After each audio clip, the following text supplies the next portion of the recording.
আবার চলে আসলাম বিরক্ত করার জন্য তোমাদের। তো আজকে আমাদের টপিক হচ্ছে প্রিপজিশন। আমাদের যে 8টা পার্ট টপিক আছে, noun, pronoun, adjective, verb, adverb, preposition, conjunction, interjection, তার মধ্যে প্রিপজিশন একটা অন্যতম একটা পার্ট টপিক। তো এটা অর্থ হচ্ছে পদান্বয়ী অব্যয়। ওকে, তো আমরা আমাদের বোঝানোর সুবিধার আমরা এটাকে একটু ভেঙে লিখবো, দুটো অংশে ভেঙে লিখবো, প্রি আর হচ্ছে পজিশন। তো প্রি এর কথার অর্থ বুঝায় পূর্বে, আর পজিশন অর্থ হয় অবস্থান, তাই না? আচ্ছা, তাহলে অর্থটা কি দাঁড়াচ্ছে? পূর্বে, অবস্থান। তো পূর্ব বলতে কি বুঝায়? কি পূর্ব, পশ্চিম ওরকম না। পূর্ব বলতে এখানে বোঝাচ্ছে আগে, অবস্থান। তাহলে বসে, তাহলে কোথায় বসবে? আগে বসবে। কার আগে বসবে?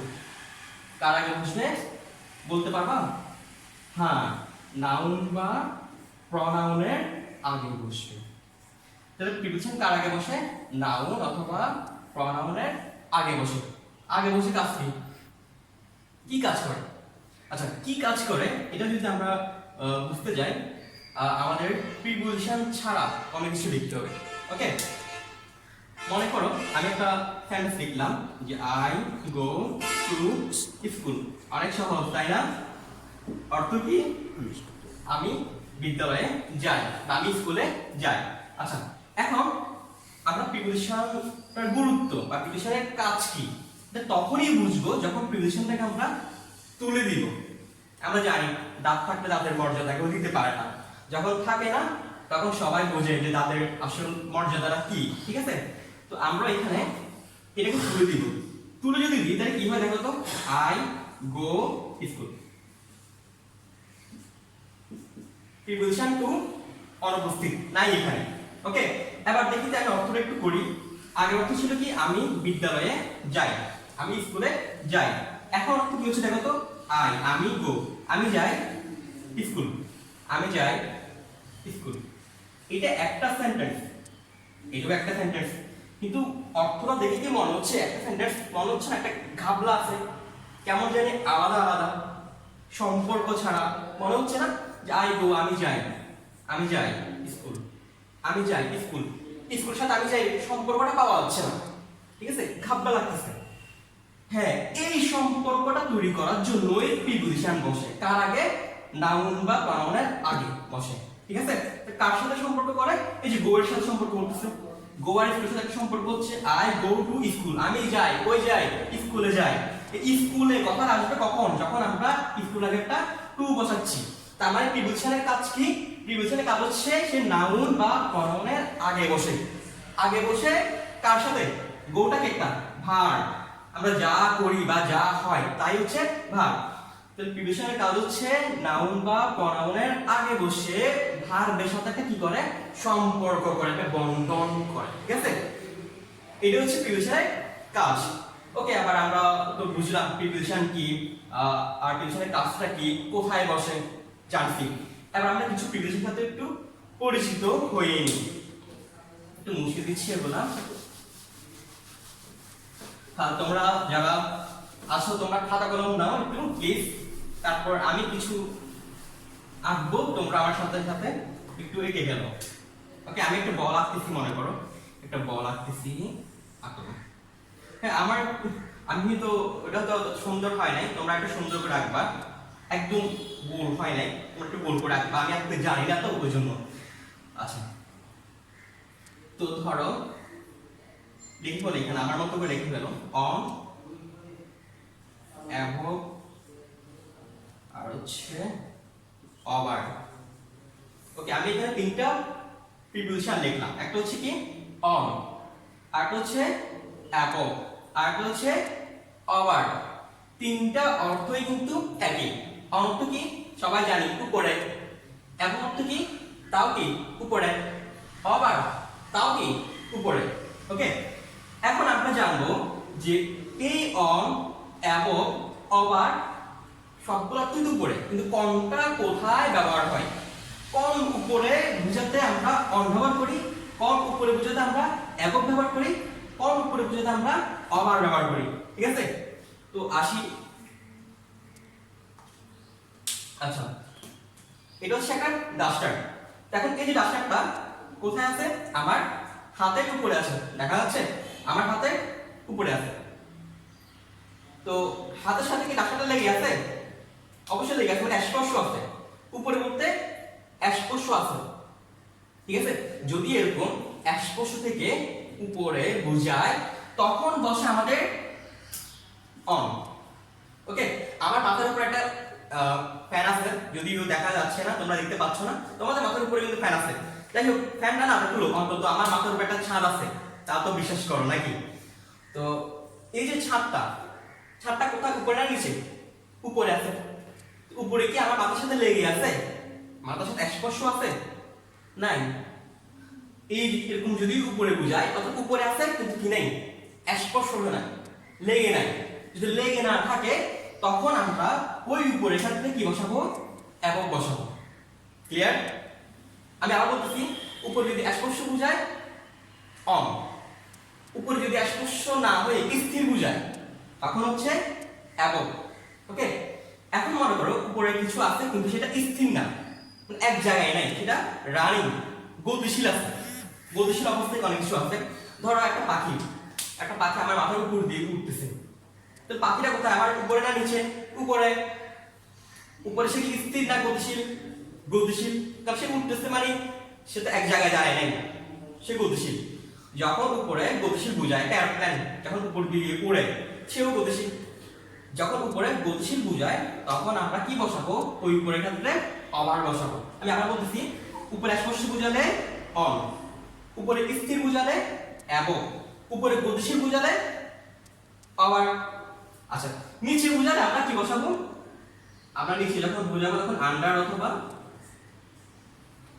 ভ্যালু বসাবো, আন্ডার অথবা ভ্যালু বসাবো। ওকে, আচ্ছা যদি মাঝে বুঝালে, ভিতরে আছে বুঝালে বা মাঝে বুঝালে আমরা এক বসাবো অথবা ইন বসাবো। আচ্ছা, কিছু জায়গার ক্ষেত্রে এক হয়, কিছু জায়গার ক্ষেত্রে ইন হয়। আচ্ছা, এখন দেখো আমি এখানে কিন্তু দুটো বৃত্ত আঁকলাম বা দুটো ছোট ছোট বল আঁকলাম, একটা এর জন্য একটা হচ্ছে ইনের জন্য। এর বলটা দেখতে একটু ছোট না? ইনের বলটা কিন্তু অনেক বড়, এর চাইতে অনেক বড়। তার মানে ছোট জায়গার আগে বসে এক, আর বড় জায়গার আগে বসে ইন। কিছু ব্যতিক্রম আছে, কিছু হয়তো রুলসটা কিছু ঝামেলা আছে। যাই হোক, আমরা আপাতত এইটুকু জানি যে ছোট জায়গার আগে বসে কি এক, আর বড় জায়গার আগে বসে কি ইন। আচ্ছা, তারপর দেখো যদি পাশে বুঝালে আমাদের বসে বাই, উইথ, বিসাইড, ঠিক আছে? যদি পাশে বুঝায় তাহলে কি বসে? বাই, উইথ আর হচ্ছে বিসাইড। আচ্ছা, তারপর আসো, ধরো যে এটা একটা রাস্তা মনে করো। তো তুমি রাস্তার এই পাশে আসো, এখন তুমি হেঁটে এই রাস্তাটা অতিক্রম করে এই পাশে চলে আসছো। ছিলা কোথায়? এই পাশে নিচে, এই পাশে ডান পাশে চলে গেলে কোথায়? বাম পাশে চলে গেলাম, ঠিক আছে? এখন এই যে তুমি ডান পাশ থেকে বাম পাশে গেলা, হেঁটে গেছো না, তাহলে তোমার সাথে এই রাস্তার যে ভূমির সাথে স্পর্শ ছিল, মানে লেগে গেছো। যদি ভূমির সাথে স্পর্শ হয়ে অতিক্রম করা বুঝায় তখন হয় অ্যাক্রস। কি হয়? অ্যাক্রস। এই যে যদি ভূমি হয়, এই ভূমির সাথে লেগে যদি অতিক্রম করা হয় তখন সেটা হবে অ্যাক্রস। ওকে, তারপর আসি, যদি আমরা ভিতরে থাকি, বলটার ভিতরে আছে, এখন ভিতর থেকে আমরা যদি বাহিরে যাই তখন হয় আউট অফ। কি হবে? Out of. আর যদি ছিলাম বাইরে, ঢুকলাম ভিতরে, তখন হবে ইনটু। আবার বলছি, যদি আমরা ভিতর থেকে বাহিরে যাই তখন হবে কি? Out of. আর যদি বাহির থেকে ভিতরে আসি তাহলে হবে কি? ইনটু।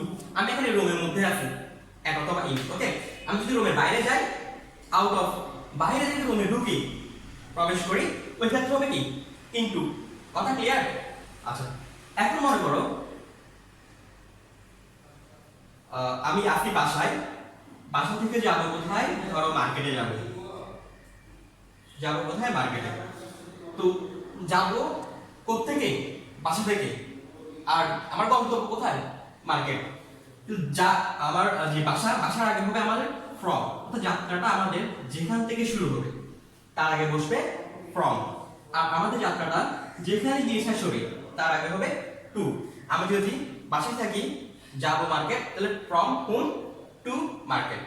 ওকে, এভাবে ধরো কেউ তোমরা তো ট্রান্সফার সার্টিফিকেটের অ্যাপ্লিকেশনটা করছিলাম যে my father has been transferred from Chittagong to Dhaka. Okay, তো আমার বাবা চট্টগ্রাম থেকে ঢাকাতে বদলি হলেন, তাহলে চট্টগ্রাম থেকে ঢাকাতে বদলি হলেন, তো চট্টগ্রামের আগে হচ্ছে কি ফ্রম, যেহেতু চট্টগ্রাম থেকে যাত্রাটা শুরু হলো, আর যাত্রার শেষ স্থান কোথায়, ঢাকা, তো ঢাকার আগে হবে কি টু, তো from Chittagong to Dhaka, from Chittagong to Dhaka. যাত্রার যেখান থেকে শুরু হবে তার আগে হবে কি ফ্রম, আর যেখানে গিয়ে শেষ হবে তার আগে হবে কি টু। Very good. আচ্ছা, এগুলা গেল। আবার আমি কিছু ছবি আঁকি। ধরো আমি একটা গাছ আঁকলাম।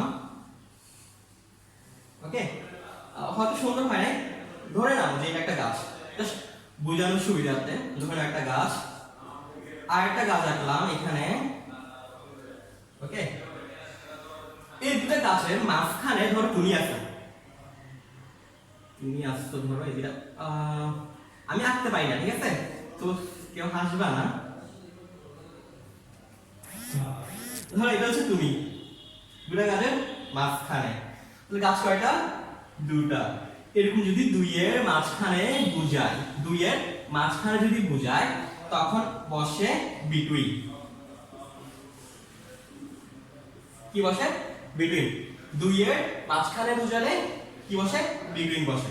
আবার ধরো যে এখানে আমি চারটা সার্কেল মানে চারটা বৃত্ত আঁকলাম, চারটা বৃত্তের মাঝখানে একটা আমি চতুর্ভুজ আঁকলাম।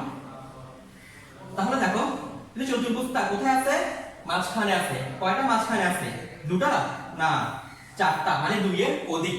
যখন দুইয়ের অধিকের মাঝখানে কেউ থাকবে তখন এই ক্ষেত্রে আমাদের কি বসবে, এমন বসবে। কি বসবে, এমন। তার মানে দুইয়ের মাঝখানে বোঝাতে কি বসে, বিটুইন। দুইয়ের অধিকের মাঝখানে বোঝাতে কি বসে, এমন বসে। ওকে, আমরা অনেক সময় ছোটবেলায় খেলতাম না, আমরা 4-5 জন, ধরো একজনের হাত একজন ধরে এভাবে গোল হয়ে যেতাম, ঠিক আছে, 4 জন ধরো গোল হয়ে যেতাম, যাওয়ার পরে মাঝখানে একজন থাকতো, তাহলে আমরা খেলতাম এই যে মেলা গো মেলা, আমরা সবাই খেলা, একটি মেয়ে বসে আছে, একটি ছেলে বসে আছে, যার কোনো বন্ধু নাই। ওকে, এভাবে আমরা খেলতাম ছোটবেলায়। তো দেখো তো এখানে কি, ধরো আমি এখানে মাঝখানে আছি, আমার চারপাশে অনেকজন আছে না, আমি অনেকের মাঝখানে আছিলাম। যদি অনেকের মাঝখানে হয়, মানে দুই অধিকের মাঝখানে হয়, ওই ক্ষেত্রে অবশ্যই কি বসবে, এমন বসবে। ওকে, আরেকটা ব্যাপার হচ্ছে অতিক্রম করার ক্ষেত্রে আমি ভুলে গেছিলাম একটা কিছু লিখতে। যদি ভূমি স্পর্শ হয়ে অতিক্রম করা হয় ওই ক্ষেত্রে কি বসে বলছিলাম, অ্যাক্রস। আর ধরো ভূমি স্পর্শ পায় না, ভূমি স্পর্শ না হয়ে শূন্যের মধ্য দিয়ে অতিক্রম করছে। তারপর এই যে এই রংটা, এই রঙের এই পাশে একটা দরজা আছে, ওই পাশে একটা জানলা আছে। তো কোনো একটা পাখি মনে করো জানলা দিয়ে ঢুকলো, দরজা দিয়ে বের হলো, তো পাখিটা কিন্তু রুমটা অতিক্রম করলো না, সে ছিল বাইরে, কিন্তু রুমে ছিল না, রুমের বাইরে ছিল, রুমে ঢুকলো। এই যে ঢুকলো এটা ছিল ইনটু, ঠিক আছে, বাইরে থেকে ভিতরে হলে ইনটু বলছিলাম, কিন্তু বাইরে থেকে ভিতরে হলে ইনটু। তো বাইরে থেকে ভিতরে ঢুকলো, ঢোকার পর সে আবার ভিতর থেকে বাইরে চলে গেল, ভিতর থেকে বাইরে যাওয়াটা হচ্ছে কি আউট অফ। টোটালি কি হলো, টোটালি সে এই রুমটা অতিক্রম করলো, ছিল বাইরে, ঢুকলো, রুমটা পা ভেঙে চলে গেল, রুমটা সে অতিক্রম করলো। এই যে রুমটা সে অতিক্রম করলো, সে কি হেঁটে গেছে না, হেঁটে যায় না, সে উড়ে উড়ে গেছে। তো উড়ে যদি যায় তাহলে সে কিসের মধ্য দিয়ে গেল, শূন্যের মধ্য দিয়ে গেল। এরকম যদি শূন্যের মধ্য দিয়ে অতিক্রম করা যায় তখন হবে আমাদের থ্রো, THROUGH, থ্রো। তখন কি হবে, থ্রো হবে। কথা ক্লিয়ার? আবার বলতেছি, ভূমি স্পর্শ হয়ে অতিক্রম করলে অ্যাক্রস, আর শূন্যের মধ্য দিয়ে অতিক্রম করলে থ্রো। আচ্ছা, তারপর ধরো যে তুমি যদি নিচ থেকে উপরের দিকে উঠো, নিচ থেকে যদি কোথায় উপরের দিকে ওঠা বুঝায় ওই ক্ষেত্রে হবে আমাদের আপ। আর যদি উপর থেকে নিচে নামা বোঝায় তখন হবে ডাউন। আমরা যখন স্কুলে পড়তাম তো আমরা তখন টিচার আসলে আমরা কি বলতাম, স্ট্যান্ড আপ বলে সবাই ভর্তি করে যেতাম, আবার সিট ডাউন বললে সবাই নিচের দিকে বসে যেতাম। ঠিক আছে, তুমি গাছে উঠতেছো তাহলে ওঠার সময় আপ, নামতেছো ডাউন, আপ ডাউন। ক্লিয়ার? আচ্ছা, তারপর আসো ধরো এটা একটা সার্কেল বা বৃত্ত, আমি এই বৃত্তের সামনে একটা চতুর্ভুজ রাখলাম। তাহলে এখন এই চতুর্ভুজটা বৃত্তের কোথায় আছে? সামনে। কোথায় আছে? সামনে। যদি সামনে বোঝায় ওই ক্ষেত্রে আমাদের বসবে ইন ফ্রন্ট অফ। কি বসবে? In front of. আবার ধরো এখন সার্কেলটা কোথায় আছে? বৃত্তের সামনে না পিছনে? পিছনে আছে। যদি পিছনে বোঝায় ওই ক্ষেত্রে কি বসবে? বিহাইন্ড বসবে।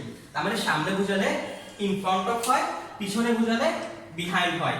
যেমন তো আমি যদি এই এখানে ডাস্টার আছে, মার্কার পেন আছে, আমি এই যে মার্কার পেনটা কোথায় রাখলাম? ডাস্টারে। কোথায় এখন?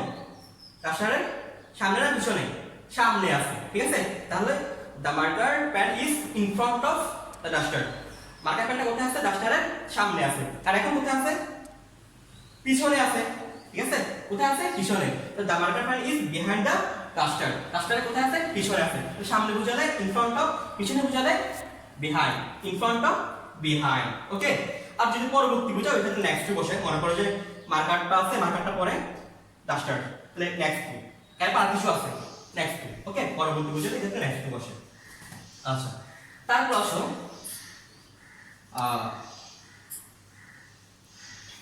এটা একটা ডার্ক একটা সার্কেল।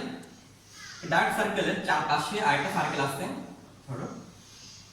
তো এই যে বর্ডারটা, এই বর্ডারটা এই সার্কেলটা কোথায়? চারপাশে আছে না, নাকি শুধু ডানে আছে? এমন কি ডানে আছে বামে নাই, উপরে আছে নিচে নাই? তা তো না। এটা দেখো তো, এই রেখাটা তোমার বা বর্ডারটা ডান পাশেও আছে, বাম পাশেও আছে, নিচেও আছে, উপরেও আছে, মানে চারপাশে আছে। যদি এরকম চারপাশে বোঝায়, চারপাশে বোঝাতে গেলে আমাদের কি বসবে? প্রিপজিশন অ্যারাউন্ড বসবে। কি বসবে? অ্যারাউন্ড। ওকে, তো আজকে আমরা পার্ট 1 এ ক্লাস করতেছি। পার্ট 1 এ মোটামুটি আমরা বেশ কিছু প্রিপজিশন সম্পর্কে পরিচিত হলাম, জানলাম যে কোনটা কোথায় ব্যবহার হয়। আমরা আরো জানবো পরবর্তী ক্লাসে, আমরা আরো জানবো। তো আজকে কিন্তু আমি আমার পুরো ভিডিওতে একবার কিন্তু বলি নাই যে আমার চ্যানেলটা সাবস্ক্রাইব করো অথবা লাইক বাটন ক্লিক করো। একবার কিন্তু আমি বলি নাই কিন্তু, ঠিক আছে? কারণ আজকে আমি তার পরিবর্তে তোমাদের অন্য একটা অনুরোধ করব। আমরা জানি বর্তমান সময়ে করোনা ভাইরাস ব্যাপক হারে ছড়িয়ে পড়তেছে। আমাদের আশেপাশে অনেকেই করোনা আক্রান্ত হচ্ছে এবং তারা এখন খুবই নাজুক অবস্থায় আছে। তো আমার কাছে তোমাদের প্রতি একটাই বিনীত অনুরোধ যে আমরা যাতে তাদেরকে হ্যায় প্রতিপন্ন না করি, তাদের প্রতি কোনো কটূক্তি না করি। আজ তাদের টেস্ট পজিটিভ আসতো, কালকে যে আমাদের আসবে না তা কিন্তু না, ঠিক আছে? তো কোনোভাবে তাদের যাতে আমরা কোনো ক্ষতি না করি, তাদেরকে হ্যায় না করি, তাদেরকে কোনো কটূক্তি না করি, ঠিক আছে? এটা আমাদের মাথায় রাখতে হবে। আমরা চেষ্টা করব তাদেরকে সহায়তার হাতটা বাড়িয়ে দেওয়ার জন্য, ঠিক আছে? মানুষের জন্য জীবনের জন্য একটু সহানুভূতি কি মানুষ পেতে পারে না ও বন্ধু? মানুষের জন্য জীবনের জন্য একটু সহানুভূতি কি মানুষ পেতে পারে না? মানুষ যদি না হয় মানুষ, দানব কি হবে তবে? মানুষ যদি না হয় মানুষ, দানব কি হবে তবে? মানুষ আর দানব যদি হয় মানুষ, লজ্জা কি তুমি পাবে না ও বন্ধু? মানুষের জন্য